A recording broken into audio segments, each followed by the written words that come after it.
sebelah kanan saya, Profesor Lukas Diatmadja. Beliau adalah guru besar bidang ilmu keuangan dan pasar modal Universitas Prasetya Mulia. Terima kasih Pak Lukas sudah menyempatkan diri datang ke sini. Dan yang kedua adalah Pak Lokehong, tamu kita kali ini di Sobat Tuturasi. Beliau adalah Warren Buffett-nya Indonesia. Oleh para pemain saham, beliau dikenal geraknya, beliau selalu diikuti oleh siapapun. Begitu juga dengan podcast-podcast beliau, termasuk jangan-jangan Sobat Tutur di acara kali ini sudah diintip. Selamat datang Pak Lo, terima kasih sudah menyempatkan diri datang ke Tuturasi.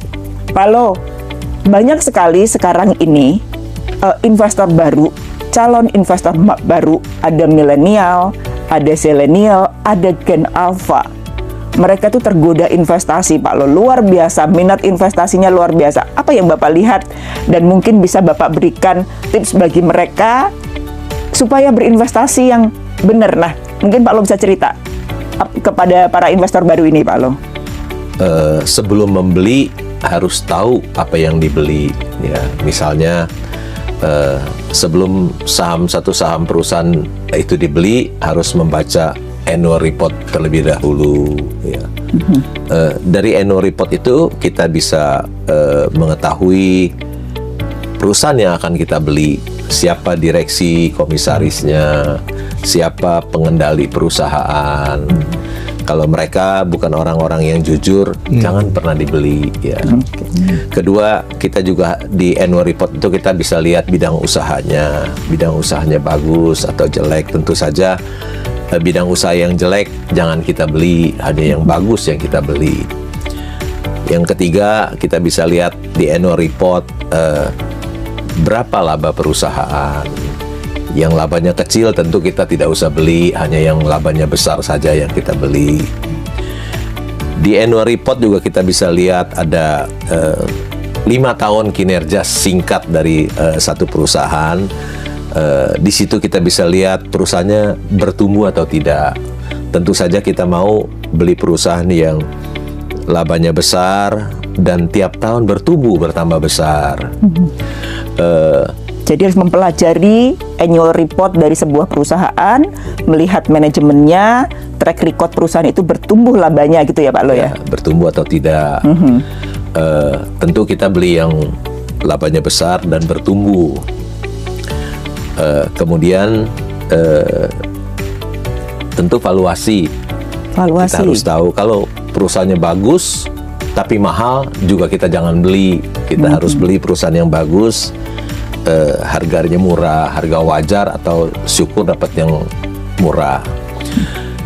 Yang terakhir biasanya sekarang saya suka lihat dividend yield. Dividend yield. Iya, dividend yield. Ada perusahaan yang membagikan dividen yield cukup besar sampai 10%. Dia lebih tinggi dari bunga deposito. Jadi kalau dapat dividen yang besar lumayan juga enak. Ada uang tunggu buat seorang investor ya. Dia menunggu capek kan dapat uang tunggu ya, yang cukup besar begitu. Pak Lo. Jadi jangan beli kucing dalam karung, mesti baca sebelum membeli, baca annual report. Pak Lo, apa sih yang membuat Pak Lo tertarik gitu? Tertarik misalnya begini. Oke, kita ngelihatin perusahaan, apa yang utamanya sebelum melihat benar-benar laporan keuangan, annual reportnya, apa yang membuat saya tertarik dengan saham ini, perusahaan ini? Apa yang membuat, apakah perlu kita mengetahui misalnya prospek dari disesuaikan dengan prospek ekonomi Indonesia misalnya gitu? Biasa kalau saya mempelajari satu perusahaan, saya lihat dulu labanya besar atau kecil. Kalau labanya besar, saya mulai telusuri. Ya. Tapi kalau labanya kecil, udah saya nggak mau lihat. Laba kecil tidak perlu lihat Pak ya? Saya nggak mau beli perusahaan yang labanya kecil. Saya hanya mau beli perusahaan yang labanya besar. Ukuran laba besar itu kayak gimana Pak Lo? Ukuran laba besar ya di atas 1 triliun lah labanya. Di atas 1 triliun labanya ya? Jadi perusahaan kecil saya nggak mau beli lagi. Saya sekarang lebih suka beli wonderful company. Wonderful company. Perusahaan yang cuannya besar. Ya. Pak Lukas, tadi kan Pak Lo cerita kalau salah satu indikator untuk melihat perusahaan ini layak kita investasikan adalah manajemen perusahaan itu. Apakah kemudian sepenting apa sih Pak sebetulnya manajemen perusahaan itu bisa kita lihat sebagai salah satu indikator kita itu bisa masuk ke perusahaan itu atau emiten itu, Pak? Saya pikir itu faktor yang paling penting ya. Saya juga pernah tanya ke Pak Lo. Pak Lo dari semua aspek ketika kita membeli saham itu mana yang paling penting? Tadinya saya pikir Pak Lo akan jawab valuasi. Ternyata saya salah. Pak Lo jawab itu tata kelola waktu itu, tata kelola perusahaan. Nah, kalau kita bicara manajemen perusahaan itu kan kita bicara tata kelolanya. Karena sebuah perusahaan itu kan seperti ibaratnya kapal, itu ada nakodanya. Nah, nakodanya ini adalah direksi yang diawasi dan diberi advice oleh komisaris. Jadi tim direksi komisaris itu menurut saya itu sangat penting. Nah, di Indonesia, di Bursa Efek Indonesia, perusahaan listed itu kan kebanyakan juga family business. Family business ini biasanya mereka itu ada di dalam tim ini, direksi atau komisaris. Komisaris ya. Either sebagai presidennya atau sebagai komisaris utamanya. Nah, oleh sebab itu faktor ini sangat penting sekali. Apakah satu mereka itu kompeten? Kedua, apakah mereka itu punya integritas yang tinggi? Kenapa? Karena kita ini kan minority shareholders.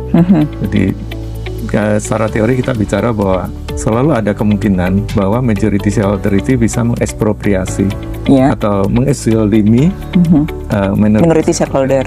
Ya, jadi kita harus mempertimbangkan ini. Sebenarnya selain ini, saya tadi mengaminin apa yang dikatakan Pak Lo ya. Pertama, kalau kita beli saham kan satu aspeknya ya, kemampuan dia menghasilkan laba yang besar, yang tumbuh konsisten, ya, punya daya saing atau competitive advantage supaya dia bisa panjang ya untuk menghasilkan laba itu. Yang kedua adalah balance sheet quality, jangan dilupakan. Apakah perusahaan itu punya utang yang besar? Kalau besar, apakah dia punya kemampuan untuk membayar dan kemauan juga tentunya. Nah, ketiga itu adalah valuasi tadi. Ya, valuasi itu penting ya, karena kita maunya membeli perusahaannya wonderful tapi dengan harga yang masih masuk akal. Accessible tadi Pak ya. Yang keempat tadi yang tata kelola. Sebenarnya tata kelola kita tidak hanya melihat manajemennya saja ya, tapi juga melihat indikator lain, misalnya tadi apakah perusahaan itu rajin membagi dividen. Karena secara teori ini kalau perusahaan menghasilkan laba dan labanya itu tidak digunakan untuk pertumbuhan perusahaan kan masih ada sisa, itu dia harus dikembalikan ke shareholders. Dan untuk investor juga dividen itu kan sebenarnya bagus ya, karena kan mereka kan tidak mau jual sahamnya, mereka butuh uang setiap tahun itu kan. Yang bahasanya Pak Lo tadi uang tunggu gitu. Ya, tunggu. Ya kalau buat Pak Lo sih bukan uang tunggu aja itu, beberapa saham kan besar banget. Pak Lo Keng Hong itu, itu modalnya udah hampir ketutup oleh dengan dividen tadi Pak. Ya, sedangkan harganya tumbuh terus. Kemudian indikator lain ya, misalnya apakah perusahaan itu cukup terbuka ya, transparan ya. Transparansi. Ya, itu penting untuk ini Pak ya. Yang terakhir tentunya risiko ya. Jadi jangan beli kucing dalam karung. Ya, jadi kalau kita mau membeli saham kita harus tahu risiko-risikonya apa saja. Mengutip Warren Buffett mengatakan risiko itu datang dari ketidaktahuan. Ya, risk come from not knowing what you are doing. Nah, oleh sebab itu kita harus tahu ini saham itu di sektor apa, sektor yang cyclical risikonya apa. Ya. Ada risiko mata uang enggak? Ya. Ada risiko misalnya dia kena tuntutan hukum enggak? Misalnya semuanya harus kita pertimbangkan supaya kita nggak kaget-kaget itu, kita udah mengantisipasi. Kayak nonton film horor tuh ya, kita kaget tuh kan karena kita nggak antisipasi. Iya betul. Tapi kalau kita udah antisipasi ini hantunya bakal keluar itu kan kita nggak kaget. Jadi kalau saham juga harus seperti itu. Kalau diringkas tuh ya, jadinya P, CGR. Prospect, balance sheet quality, valuation, corporate governance, dan risk itu. Menurut saya itu 5 itu harus dikerjakan sebelum kita memutuskan untuk invest. Sobat Tutur, ternyata investasi untuk masuk ke saham membutuhkan tadi yang diceritakan oleh Pak Lukas, bahwa butuh kita tahu prospeknya, kita butuh tahu balance-nya, valuasi, termasuk juga tata kelola, kemudian ada juga resikonya. Nah, saya jadi penasaran nih ke kedua sahabat ini nih, Sobat Tutur, bener nggak sih gitu, bagi calon investor kita bisa kaya nggak sih Pak untuk bisa main saham dengan PR yang harus dikerjakan gitu? investasi saham dengan PR yang tadi yang Pak Lukas ceritakan, kita harus tahu balance-nya, kita harus tahu resikonya, kita tahu prospeknya, kita harus tahu valuasinya. Bener nggak sih Pak, kita bisa kaya?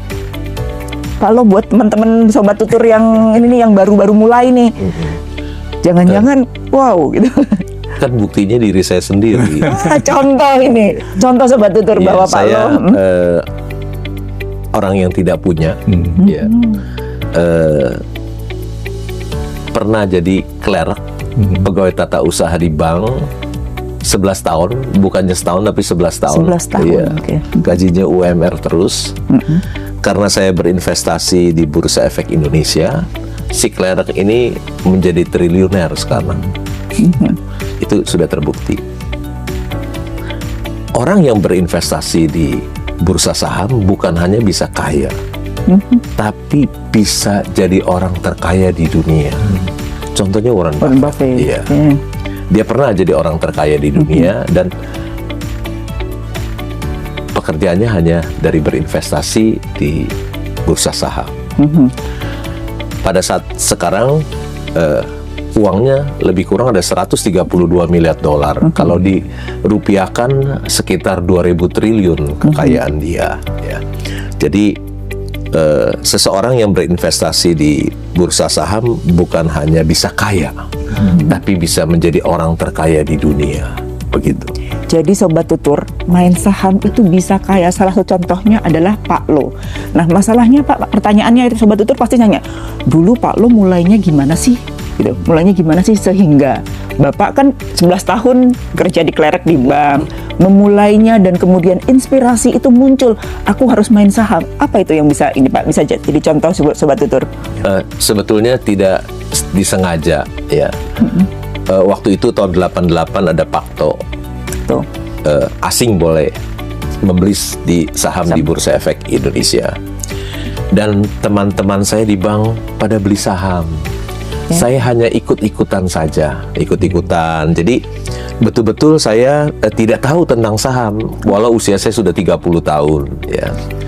Jadi saya ikut-ikutan, rugi terus. Tapi Masih ingat nggak Pak saham pertama kali? Yang saya pertama kali beli itu Gajah Surya Multifinance. Gajah Surya Multifinance. Masih ada tuh. Oh. Ibu kalau lihat di stiker di bursa masih ada GSMF kodenya, ya, tapi namanya berubah ya. Jadi 35 tahun yang lalu strategi saya adalah beli IPO, jual ketika listing. 35 tahun saya pakai strategi itu, beli IPO, jual ketika listing. Begitu saya beli IPO, begitu listing harganya anjlok, saya jual dan saya rugi. Saham nomor 2 yang saya beli itu Astragrafia. Beli IPO, jual ketika listing, begitu listing turun lagi, jadi saya jual lagi, cut loss lagi.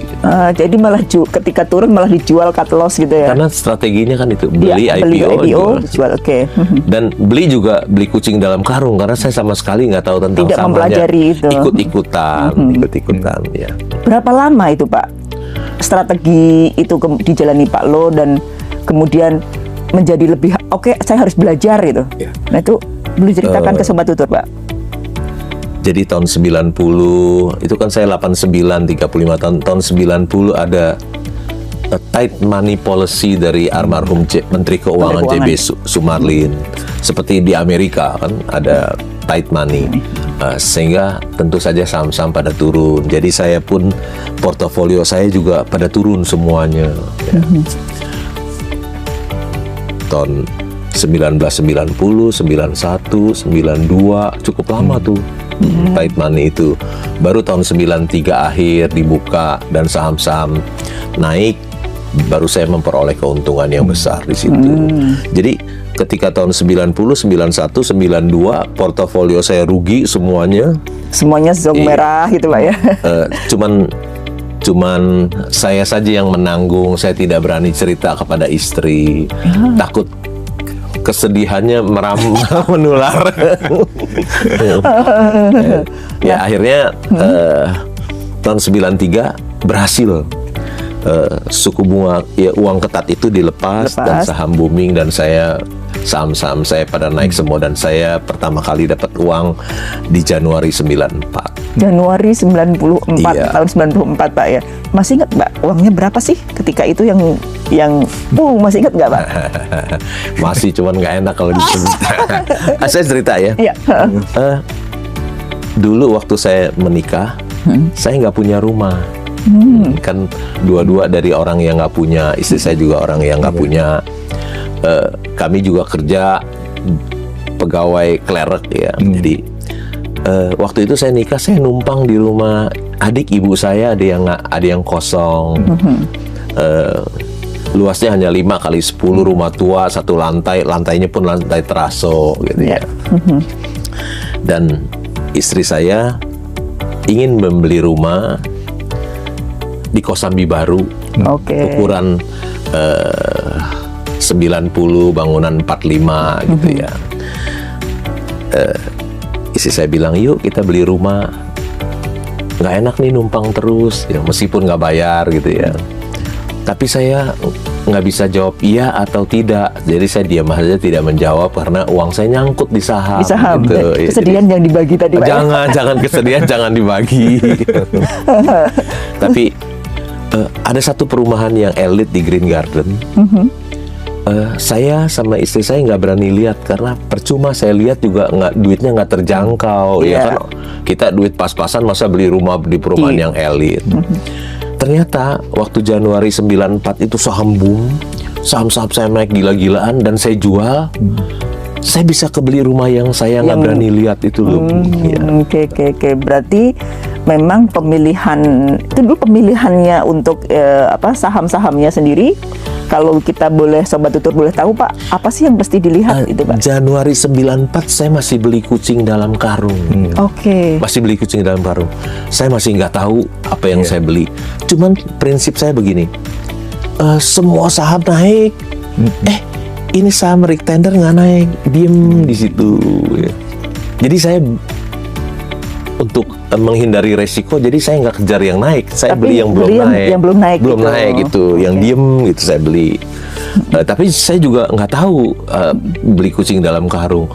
Akhirnya saham itu keseret sama yang naik. Naik, yang ini jadi keseret naik. Nah, saya jual realisasi dan saya bisa membeli rumah yang saya sendiri nggak berani lihat rumah itu karena nggak mungkin terjangkau. Saya nggak mungkin beli. Takut hanya mimpi aja Pak. Iya, jadi nggak pernah lihat, hanya yang malah justru yang saya nggak berani lihat, justru saya kebeli rumah di situ.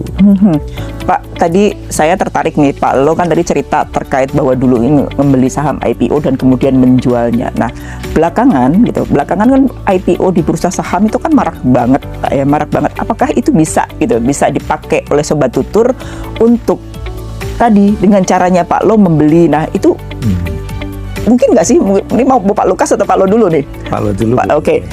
Apakah saham IPO yang sekarang kan banyak banget Pak? Wah, tapi meskipun kecil-kecil Pak ya.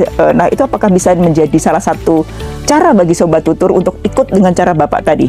Bapak ceritakan tadi. Saya sudah 30 tahun tidak beli saham IPO. Oh, 30 tahun. Nah, ini ada apa nih, perubahan apa ini? Menarik ini. Karena saya pikir seorang pengusaha tentu tidak mau jual sahamnya di harga yang murah. Kalau bisa semahal mungkin. Sedangkan saya sebagai seorang investor kan ingin membeli semurah mungkin. Jadi rasanya nggak cocok kalau saya beli saham IPO. Jadi saya cari yang direguler, saham di bursa yang sudah listing, yang perusahaan yang bagus, yang lama-lama tidak dilirik orang, harganya turun, sehingga perusahaan itu bagus, harganya murah sekali, baru saya bisa dapat itu. Karena saya kan mencari Mercy yang dijual harga bajai. Oh, mencari Mercy yang dijual harga bajai. Di dunia nyata nggak ada, tapi di Bursa Efek Indonesia ada. Jadi saya mencari Mercy yang dijual harga bajai.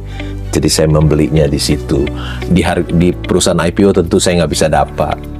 Ini yang ini ya Pak Lukas yang disebutnya value investing itu apakah seperti itu? Nah Pak Lukas mungkin bisa menjelaskan seperti apa sih sebetulnya mencari value investing di tengah tumpukan tadi, mencari Mercy dengan harga bajai. Nah itu gimana Pak Lukas? Oke, ya mungkin kalau yang IPO tadi ya memang ada istilahnya itu harga saham yang over sama yang under. Jadi ada kalau IPO itu kita mengatakan apakah di underpricing atau overpricing. Kalau underpricing itu perusahaan itu atau IPO itu harga perdananya itu kemurahan.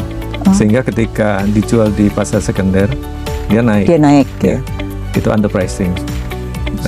Istilahnya ada money left under table gitu. Ya. Itu juga ada perusahaan yang melakukan itu. Kalau kita bicara misalnya nggak di Indonesia ya, di Amerika. Karena mereka itu ingin menjual murah. Supaya nanti berikutnya lagi waktu dia right issue, mereka selalu ingat, saham ini bagus loh, dijualnya nggak mahal. Jadi dia bisa mendapatkan pendanaan berikutnya lagi. Yeah. Sehingga kalau di luar negeri, di beberapa negara, justru yang fenomenanya itu rata-rata underpricing. Nah, kalau overpricing kebalikannya, jadi jual Sudah mahal, terlalu mahal. begitu masuk ke bursa turun.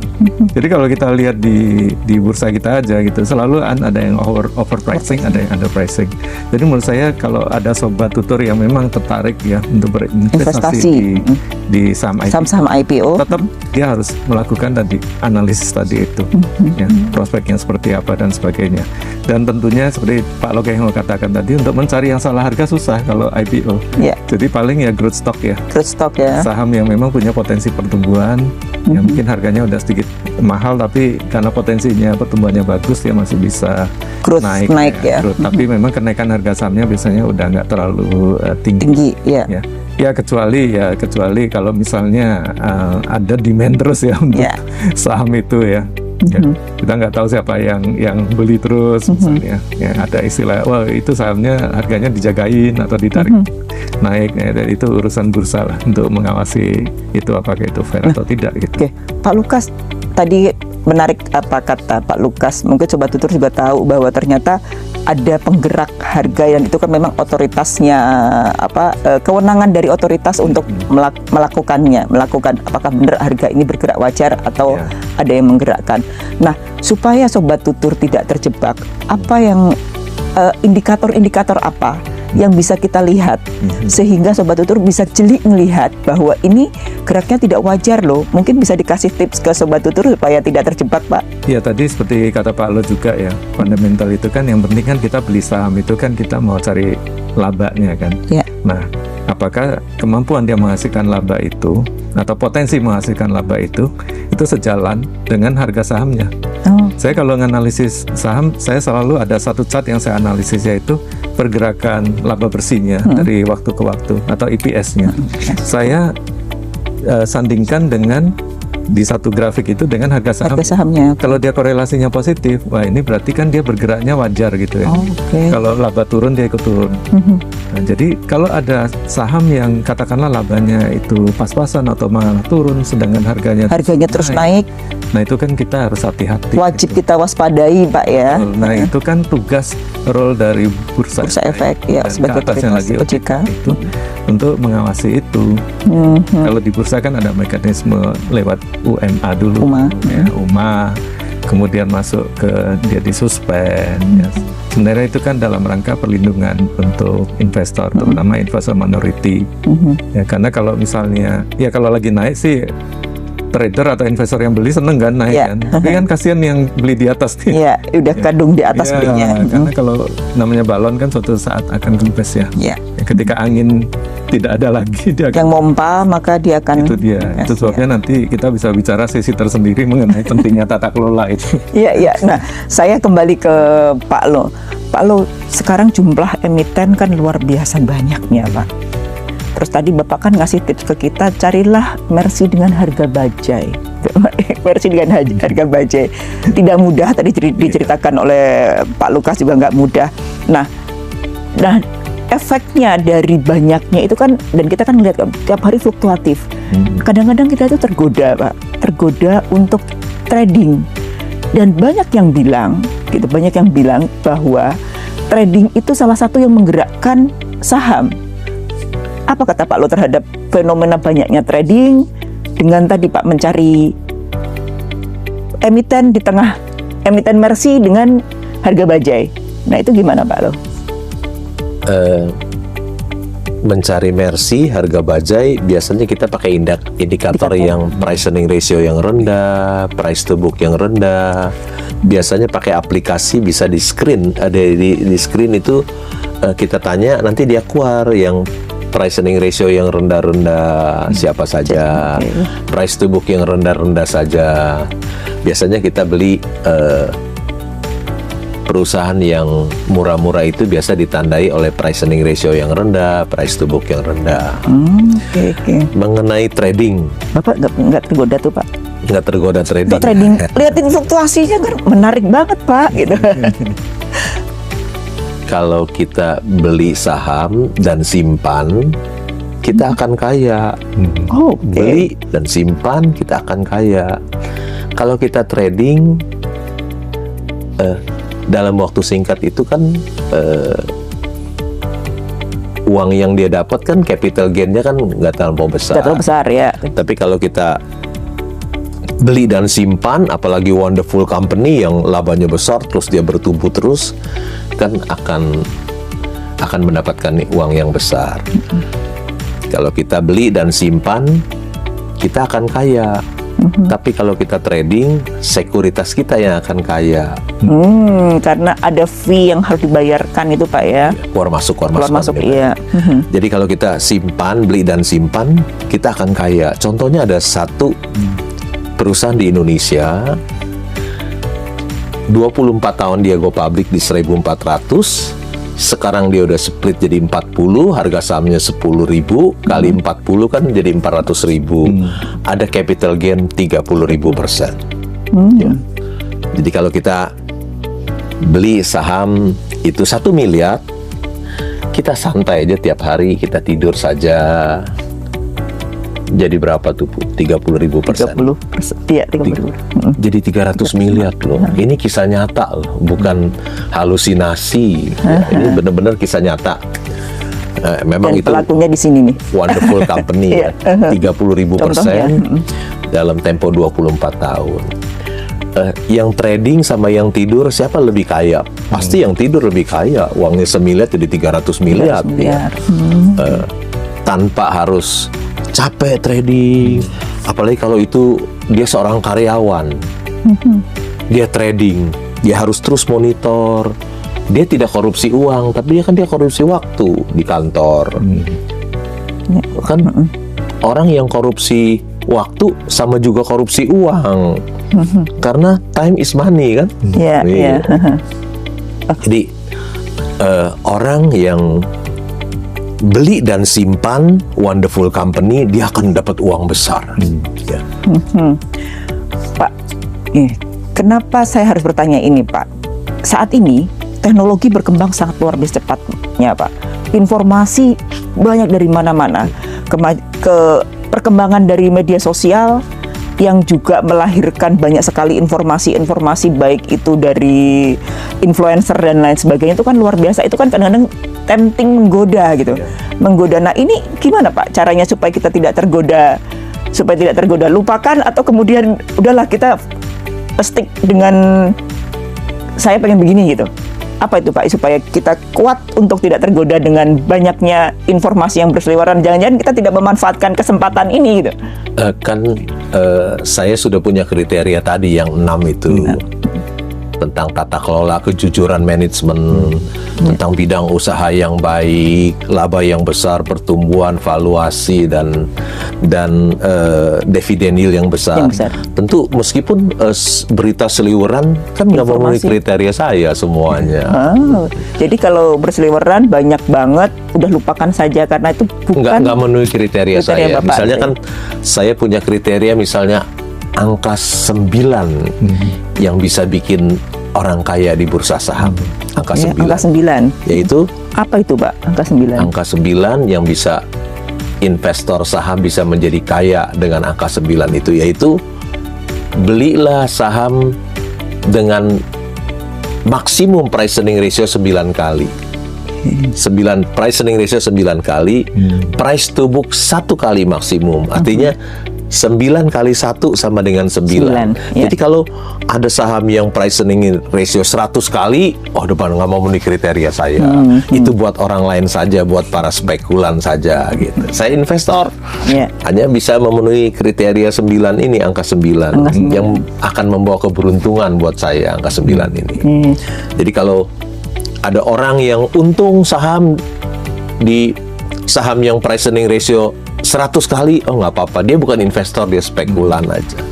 Jadi saya itu nggak memenuhi kriteria saya. Jadi selalu yang memenuhi kriteria Bapak baru Bapak akan masuk Iya, gitu biar ya. berita seliweran seperti apapun nggak peduli, karena kan saya punya kriteria sendiri. Iya. Oke. Nah, kalau Pak Lukas, Pak, dengan melihat fenomena sekarang, Pak, ada informasi banyak, terus kemudian kadang-kadang membuat hunting tadi tergoda. Nah, gimana Pak Lukas menyikapi itu? Ya kalau kita lihat ya teman-teman yang senang trading, itu kan mereka banyak memanfaatkan misalnya juga berita-berita dan sebagainya, karena mereka kan short term ya. Nih, kalau sebagai Pak Lo, saya juga kan kita lebih cenderung ke investasi jangka panjang. Kita juga udah punya style atau gaya investasi tadi, ada value investing, ada growth investing, ada income investing. Ya, kita fokus aja ke gaya kita yang kita yakini. Nah, tapi kalau buat trader ya dengan semakin cepatnya informasi yang dapat buat mereka bisa dimanfaatkan kan, ada news muncul gitu kan. Dan sebenarnya kalau secara teori nih ya, kalau informasi itu cepat sampai ke market, itu kan istilahnya apa? Bursa itu akan semakin efisien. Semakin efisien itu sebenarnya harga itu mencari saham yang salah harga itu semakin sulit karena informasi kan cepat nih. Laporan keuangan keluar gitu cepat sekali, semua orang udah tahu. Semua membaca ya. Sebuah emiten drops itu. Bagi dividen segini, wah langsung keluar. Harga saham either turun atau naik kan gitu kan, karena itu nyebarnya cepat sekali. Gitu. Ya, jadi di satu pihak memang ada benefit, ya, pasar akan menjadi semakin efisien, ya. Tapi kita juga mesti hati-hati karena apa? Dengan adanya kemajuan IT, sosial media, itu muncullah yang namanya FOMO dan sebagainya. FOMO, perilaku ikut-ikutan, itu yang kalau nggak hati-hati itu biasanya akan merugikan trader maupun investor yang membelinya tanpa berpikir lebih lama. Ya, karena so many information ya. Justru malah kadang-kadang terlalu banyak informasi itu kan tidak bagus ya. Menurut saya yang dikatakan Pak Lo itu udah benar sekali. Fokus aja. Anda gayanya apa? Kalau memang senangnya growth stock ya udah fokus di growth stock ya. Di filter tuh sesuai dengan informasi yang ada gitu. Profil resiko kita gitu. Kalau percaya dengan value investing, ya udah fokus aja di kriteria tadi, jangan tergoda. Dan salah satu yang saya banyak belajar dari Pak Lo Keng Hong ini adalah beliau ini disiplin. Disiplin. Datang aja di Prasetya Mulia ini nggak pernah terlambat, disiplin. Jadi kalau mau jadi investor sukses tuh salah satunya harus disiplin. Ya. Jadi nggak perlu dibawa ke Magelang dulu Pak ya, untuk disiplin. Untuk didisiplinkan. Disiplin dan setia. Pak Lo ini orangnya disiplin dengan pilihannya dan setia dengan pilihannya. Dari dulu itu value investing. Tadi kalau bicara tentang pengalaman Pak Lo kan ini kan saya beruntung ya bisa menulis ini. Ini sebenarnya untuk kita tinggalkan ya Pak Lo ya, buat sobat tutur dimanapun berada. Indonesia, ya. Ini legacy untuk Pak Lo ini bisa istilahnya cuannya beker-beker itu karena tadi value investing tadi itu. Ada satu saham MBAI namanya, itu MBAI pegang 6 tahun, itu cuannya Pak Lo, CAGR-nya nih, CAGR-nya ya. Compound annual growth rate-nya itu 125% per tahun selama 6 tahun. Itu karena value investing. Jadi memang value investing itu menjanjikan potensi laba yang profit yang besar sekali. Pak Lukas, saya kan kalau saya mengamati Pak ya, mengamati bahwa saat ini ada investasi baru yang memang lagi menarik minat banyak sobat dimanapun Anda berada. Nah, yakni kripto Pak. Kalau saya membandingkan jumlah investor antara kripto dengan pasar saham, itu kripto terbang. Sementara pasar saham, investor saham masih kecil. Nah, dengan tadi bahwa ini kan sebenarnya resikonya masih sangat volatilitasnya masih tinggi, resikonya masih sangat tinggi. Nah, perlu nggak sih Pak kita tuh melakukan edukasi dan sejak kapan gitu supaya masyarakat itu tahu Pak Lo Keng Hong tadi udah cerita bisa lo investasi dan kaya dari saham, contohnya beliau. Nah, perlu nggak sih Pak edukasi sejak dini bagi masyarakat kita untuk mengetahui lebih banyak ini loh investasi itu seperti ini. Nah, kalau menurut Pak Lukas gimana nih Pak? Ya kan gini, memang ini fenomena menarik ya. Mungkin karena volatilitas harga kripto sendiri itu kan jauh lebih volatil daripada saham ya. Dan volatilitas itu kan selalu menimbulkan opportunity juga gitu. Kalau dia belinya di bawah kemudian naik tinggi terus cuan besar dalam waktu singkat. Tapi tentunya juga risikonya tinggi juga gitu loh. Saham juga sama sebenarnya. Saham. Nah, kalau kita bicara saham juga ada risiko juga gitu, walaupun volatilitasnya nggak setinggi yang kripto tadi ya. Nah, kalau kita bicara untuk masyarakat itu kan kita bicara alternatif investasi yang ada kan, mulai dari emas ya, cuma deposito, obligasi dan sebagainya. Terakhir ini kan muncul kripto nih Pak. Betul ya. Menurut saya sih semuanya itu perlu diedukasi bahwa setiap instrumen investasi itu ya ada plus minusnya, ada benefit costnya, ada risiko-risiko dan returnnya ini, supaya yang tadi kalaupun katakanlah dia investasi di kripto, dia tahu apa yang dia lakukan. Okay. Saya sih sama aja. Ya, dia harus tahu karena risk come from not knowing what you are doing gitu. Yang bahayanya itu. Ya, tidak mengetahui apapun. Ya, tapi itu ya menarik tuh. Ya. Makanya anak-anak muda sekarang tuh Pak Lu, itu waduh maunya itu bicara kripto gitu. Iya, iya Pak, sekarang seperti itu. Nah, mulai kapan Pak sebetulnya? Kalau dari pengalaman Pak Lo kan tadi jadi clerk lama baru belajar investasi. Sebaiknya investasi itu mulai kapan? Mungkin Pak Lo bisa ngasih tips ke Sobat Tutur, sebaiknya investasi itu dimulai sejak kapan sih gitu? Saya tanggapin boleh, Pak Lukas dulu mengenai kripto tadi ya. Boleh. Ya. Jadi begitu banyak anak-anak muda sekarang berinvestasi di kripto ya. Saya pribadi tidak berani berinvestasi di kripto. Karena kalau saya beli saham satu perusahaan, kan ada perusahaannya, saham satu perusahaan. Kalau saya beli saham bank, kan ada banknya yang bisa menghasilkan keuntungan yang besar. Ya, ada underlyingnya bank. Ya. Kalau saya sekarang jadi pemegang saham tambang batubara terbesar nomor 2, ada salah satu tambang batubara, kan dia punya tambang batubara, ya. Dan di anak perusahaannya udah proven reserve ada 1 miliar ton batubara, kan 1 miliar ton ada underlying batubaranya. Kalau kita beli kripto, underlyingnya apa? Kan nggak ada underlyingnya. Dan kalau saya misalnya kita beli saham satu perusahaan, kan perusahaan itu menghasilkan produk dan jasa bagi hidup kita. Kalau beli kripto kan nggak produktif, nggak ada yang dihasilkan. Kalau saya beli saham satu perusahaan, kan perusahaan itu bisa menciptakan lapangan pekerjaan yang banyak. Kan makin banyak lapangan pekerjaan tercipta, makin sejahtera bangsa dan negara kita. Sedangkan kalau beli kripto kan beli saham perusahaan itu menciptakan banyak lapangan pekerjaan. Beli kripto kan nggak produktif. Dan kalau kita beli saham perusahaan itu kan pembayar pajak yang besar kepada negara. Bisa buat negara, buat masyarakat, buat infrastruktur ya Pak ya. Iya, buat untuk membantu rakyat miskin. Sedangkan kripto kan nggak produktif. Jadi ke satu tidak ada underlying, kedua tidak produktif, sehingga saya tidak akan membeli kripto. Saya hanya seorang investor saham. Memiliki perusahaan dan kemudian memberikan value yang lebih besar gitu Pak ya kepada ini ya. Begitu. Pak, ini buat Sobat Tutur nih Pak, perlu nggak sih edukasi sejak kapan sebetulnya supaya kita tuh berinvestasi, dan investasi dimulai sejak kapan gitu sebaiknya gitu? Sedini mungkin. Sedini mungkin. Saya termasuk orang yang terlambat tahu saham. Umur 30 tahun baru pertama beli saham, dan saham itu pun beli kucing dalam karung usia 30 tahun. Sangat telat sekali. Coba kita lihat Warren Buffett. Umur 11 tahun dia sudah membeli saham ya. Jadi sebetulnya semakin dini semakin baik menurut saya. Semakin dini semakin baik.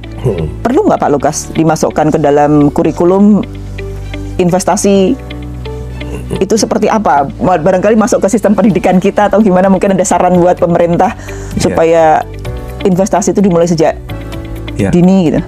Kita bicara literasi keuangan Indonesia ya. Jadi survei OJK tahun 2022 itu tingkat literasi keuangan kita itu masih rendah dibandingkan negara-negara lain.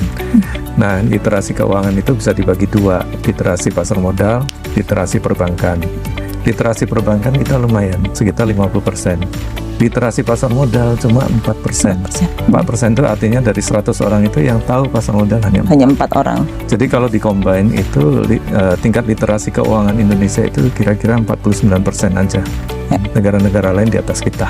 Oke. Nah, kalau literasi keuangannya rendah, bagaimana dia bisa punya minat untuk misalnya berinvestasi di saham, gitu kan? Akhirnya orang kenanya apa? Investasi bodong. Kena sekarang apa? Judi online. Judi online. Investasi bodong aja dari tahun 2017 katanya itu korbannya itu kalau dijumlah ya nilai uangnya itu sudah sekitar hampir 200 triliun itu. Belum lagi yang judi online kemarin saya baca itu. Iya, 900-an Pak itu. Waduh, itu luar biasa kan, kasihan, dan itu bisa menimbulkan masalah sosial yang besar ya, bukannya sejahtera malah jadi masalah. Iya.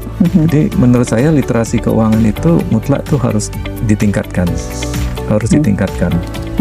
Ini Pak Lo ini salah satu praktisi ya, yang selalu mengajar kemana-mana tentang investasi saham yang benar.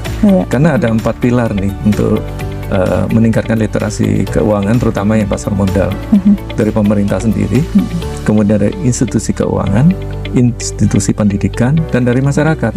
Nah, Pak Lo ini masyarakat, ya, tapi Pak Lo itu sering diundang di misalnya Prastia Mulia, institusi pendidikan, diundang juga dari institusi finansial kan ada beberapa ya Pak, tapi terutama dari pendidikan, ya.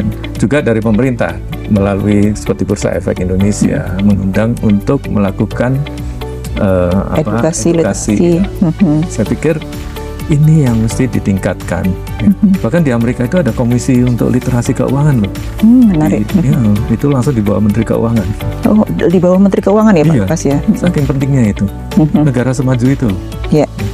Nah, kalau literasi keuangan kita bagus ya, masyarakat lebih mengenal tidak hanya perbankan tapi juga pasar modal, mereka kan bisa sejahtera. Tadi yang pertanyaan pertama, apakah dengan masuk ke saham itu bisa menjadi orang kaya?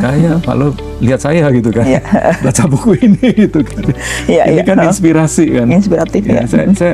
Saya mau cerita sedikit nih, Pak Lo, Mbak Titis. Saya tuh pernah, saya kan tiap bulan tuh rapat di satu perusahaan.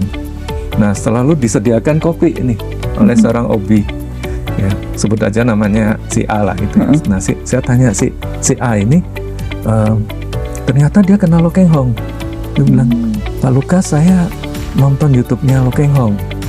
Dan saya belajar investasi saham dari nonton YouTube itu. Padahal seorang OB loh. Tapi dia pintar, dia lagi sambil sekolah, dia kerja. Dia bilang, Pak, saya ada saham yang udah cuannya beggar.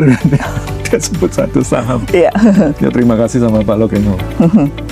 Next month waktu datang saya bawakan ini bukunya, ini yang Smiling Investor. Smiling Investor. Buat kamu. Saya yakin walaupun dia belum kaya, suatu hari dia akan kaya. Karena dia belajar dari orang yang benar. Itu yang punya kemauan ya Pak ya? Kemauan. Dan melakukan ya, tidak hanya belajar. Jadi di buku ini saya tulis itu Pak Lo Keng Hong ini ya ambasador atau duta besar dari orang-orang yang belum kaya lah, yang masih berjuang gitu. Jadi inspirasi. Inspiratif dari role model Pak ya. Ya, jadi saya pikir itu penting ya. Harus ada role model literasi keuangan terus menerus.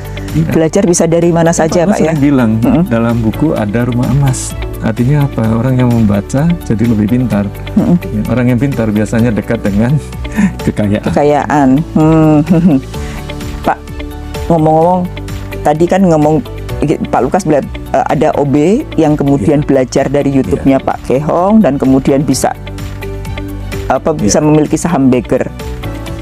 Kalau Bapak di rumah, kalau tadi ya, kalau kita ngomongin OB kan bisa ngeliatin YouTube, bisa ngeliatin belajar banyak. Nah, kalau Bapak di rumah ngapain sih Pak? Lihat, saya penasaran nih Pak, jangan-jangan tiap hari baca dalam buku ada emas. Nah, apa sih yang dilakukan Bapak investor yang punya duit triliunan, portofolio triliunan? Saya biasa bangun jam 6 pagi. Begitu saya bangun jam 6 pagi, saya ke depan rumah pungut 4 koran, paper 4 koran. Dan saya duduk di taman di rumah saya seduh kopi, itu yang paling saya nikmati setiap hari. Saya baca koran, ya. Jurnalis mencari berita tentang perusahaan publik, saya nggak usah cari, cukup saya baca berita dari jurnalis itu, yang sangat Sudah bermanfaat. diverifikasi ya Pak ya beritanya.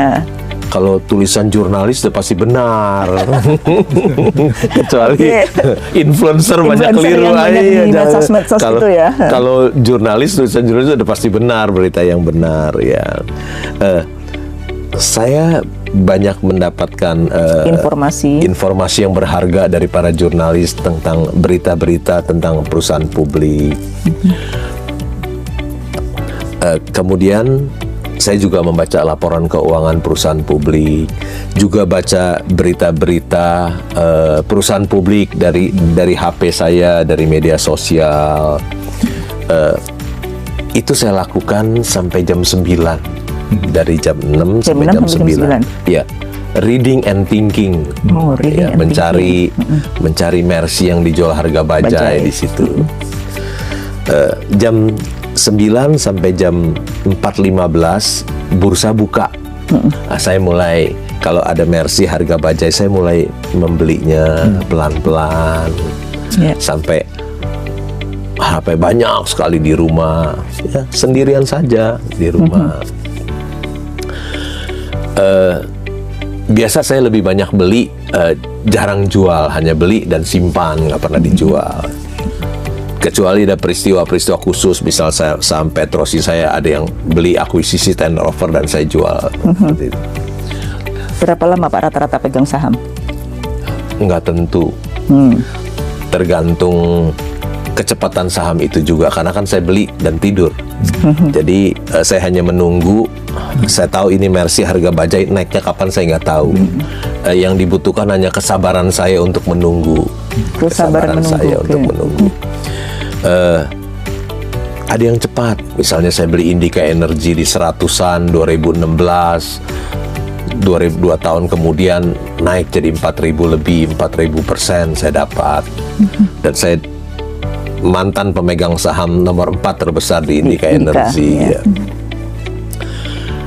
Setelah jam market tutup jam 4.15 biasanya saya tidur. Saya tidur cukup capek, jadi saya tidur. Kan saya nggak punya kantor. Dari jam 6 sampai jam 9, terus kemudian sampai nanti jam terus work from home. Jadi ketika ibu work from home sejak COVID, saya udah 26 tahun work from home. Ya. Tidur, setelah tidur saya tidur 1-2 jam, bangun, mandi, makan, baca lagi saya, membaca. Baca, lihat transaksi hari ini. Siapa-siapa sih yang jual beli di saham-saham saya, lihat kode-kode blokernya. Kode-kode bloker siapa yang melakukan terus buka website Bursa Efek Indonesia, ada pengumuman-pengumuman di situ. Karena semua perusahaan yang mau melakukan aksi korporasi kan harus lapor ke bursa, dan bursa munculkan di websitenya agar semua investor di seluruh dunia bisa membaca dalam waktu yang sama. Saya baca itu semuanya. Baca lagi tentang berita-berita perusahaan publik dari HP, dari Google. Terus sampai jam 11, jam 12. Setelah itu saya tidur. Dan memulai lagi aktivitas. Iya, terus rutin begitu. Terus rutin. Seperti itu. Saya penasaran jadinya sebetulnya Pak. Tadi kita kan ngomong pentingnya literasi sejak dini. Nah, kalau kita mau memulai investasi nih, biar Sobat Tutur dimanapun bisa ngikutin langkahnya Pak Lo dengan Pak Lukas. Gimana Pak, mulainya dulu? Pak Lukas ini kan sebetulnya dosen iya, investor iya. Nah, mungkin bisa berbagi tips ke Sobat Tutur, kapan sih sebaiknya kita itu punya uang berapa bisa investasi saham gitu Pak, dan memilih yang benar gitu. Ya kalau menurut saya sih jangan tergantung berapa besar uangnya. Uang yang kita miliki gitu. Karena kalau nanti, kalau udah misalnya punya 1 M gitu baru invest, takutnya terlambat. Belum tentu dia dalam waktu misalnya singkat dia bisa mencapai itu kan. Nah, mulailah dengan apa yang ada tadi. Seperti bisa mencontoh Pak Lo Keng Hong 1989 ya Pak ya. Itu kan Pak Lo kan juga gajinya masih pas-pasan, tapi beliau udah mulai.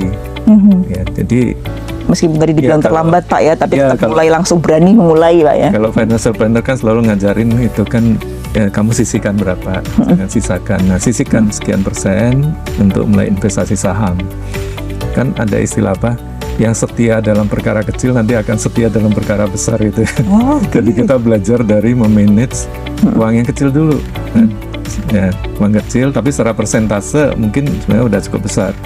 Ya, misalnya dia punya income berapa, ayo belajar sisihkan. Hidup hemat, sisihkan, bolehlah membeli saham sedikit. Ya. Tapi ketika dia udah mulai penghasilannya bertambah, dia kan udah tahu, punya pengalaman.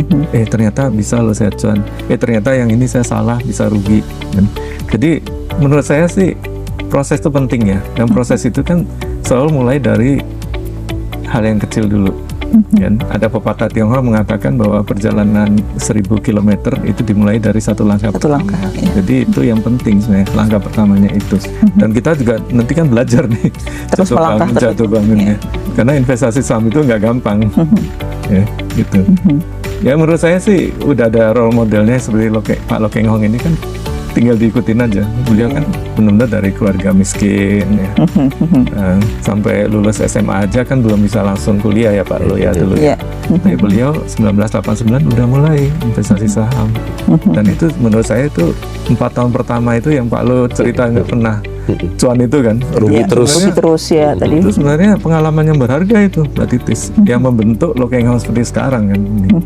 Oh Pak, kalau kita rugi, apa yang harus dilakukan Pak? Kalau misalnya kita, ini tadi kan Bapak dari pengalaman sempat Iya. rugi, sempat nggak cuan. Nah, apa yang mesti dilakukan supaya, apakah perlu kita cut loss, ataukah kemudian kita tetap setia tadi yang sebaiknya gimana Pak Lo dengan pengalaman itu? Saya kan membeli Mercy harga bajai, beli Wonderful Company di harga yang wajar atau yang harga yang murah. Kalau dia turun, harusnya kita senang, bukan cut loss. Harusnya kita gembira, karena apa? Saya nggak minta diskon, dikasih diskon loh. Oke. Ya. Kita artinya cost kita tambah murah. Iya. Ya. Kecuali kalau dia turun karena ketidakjujuran manajemen, nah baru kita cut loss. Di luar itu jangan. Oke. Ya, kalau ketidakjujuran manajemen dia turun, Kita harus perlu berani melakukan lakukan cut loss. potong. Iya. Karena fundamental sudah berubah drastis. Oke. Tapi kalau semuanya tidak berubah, dia turun, itu berkah buat kita. Artinya tentu nggak cut loss, karena perusahaan yang bagus saya beli murah, sekarang dikasih lebih murah, tentu itu berkah buat saya. Ya, tambah Jadi malah beli lebih akumulasi, banyak. beli Ya. lagi gitu Pak ya. Berbeda dengan orang teknikal. Kalau dia saham yang dia beli turun, dia harus stop loss, harus jual. Tapi seorang fundamental beda, begitu saham bagus dan murah dia turun, dia gembira, dia bisa beli lagi lebih banyak. Jadi itulah perbedaannya. Sebenarnya Pak ya, value investing seperti tadi ya Pak. Ya, biasanya kalau ini posisi rugi misalnya, apa yang harus kita lakukan menurut saya sih tergantung 3 hal sih. Yang Oke. pertama, salah beli. Kalau salah beli ya sudah, Ya, harus jual kan namanya. harus sudah berani salah beli, melakukan. kan. Yang kedua adalah tadi asumsi waktu kita beli itu sudah banyak yang nggak berlaku. Waktu asumsi kita beli kan, oh misalnya prospeknya masih bagus, regulasi pemerintah masih bagus, dan ternyata sekarang udah satu persatu nggak berlaku. Nah itu mungkin saatnya kita pertimbangkan untuk pindah gitu ya. Oke. Kita jual, kita pindah ke saham lain ya. Yang ketiga ya kita butuh uang. Ya, ya B. Kalau butuh uang udah gimana lagi? Ya, kita untuk melakukan ini ya, Tapi menurut saya itu conviction penting ya, keyakinan. Jadi kalau kita punya keyakinan, kita membeli dengan keyakinan, itu yang tadi dikatakan Pak Lo, turun itu justru senang gitu. Jadi kadang-kadang itu kita value investor itu seperti orang yang nggak waras gitu kan. Habis beli saham belum beli banyak, kita bukannya mengharapkan harganya naik ya, kita mengharapkannya ayo turun lagi supaya bisa membeli lebih banyak lagi Jadi gitu ya Pak. costnya lebih murah. Iya. Ketika membeli di harga misalnya 100, kemudian turun menjadi 80 atau 50. Nah, perasaan kayak gitu tuh Pak, gimana caranya Pak Lo? Ini kan kadang-kadang manusia wajar Pak ya perasaan, aduh ini tadi aku salah beli nih, beli 100 ternyata harganya masih turun. Ada yang bilang itu kan salah hitungan, salah valuasi, atau itu masuk kecepatan. masuk kecepatan. Nah, itu gimana Pak Lo menyikapi itu? Saya biasanya saham yang saya beli 100, biasanya nilai intrinsik perusahaannya biasanya 1000. Oke. 100 saya beli. Jadi kalau dia turun ke 80, saya tidak pernah menyesal. Tapi malah saya bersyukur belinya lebih agresif, lebih banyak, lebih agresif. Jadi saya dapat potongan harga lagi. Sudah terdiskon 90%, sekarang tambah lagi diskon. Jadi saya nggak pernah menyesal yang beli di 100, tapi saya akan nambah lagi lebih agresif. Nambah lebih banyak, lebih agresif karena sebetulnya ketika value murah, sesungguhnya sudah ketahuan. Iya. Dia itu salah harga gitu Pak ya. Ya karena market price kan susah ditebak juga ya. Udah murah bisa lebih murah lagi gitu. Iya.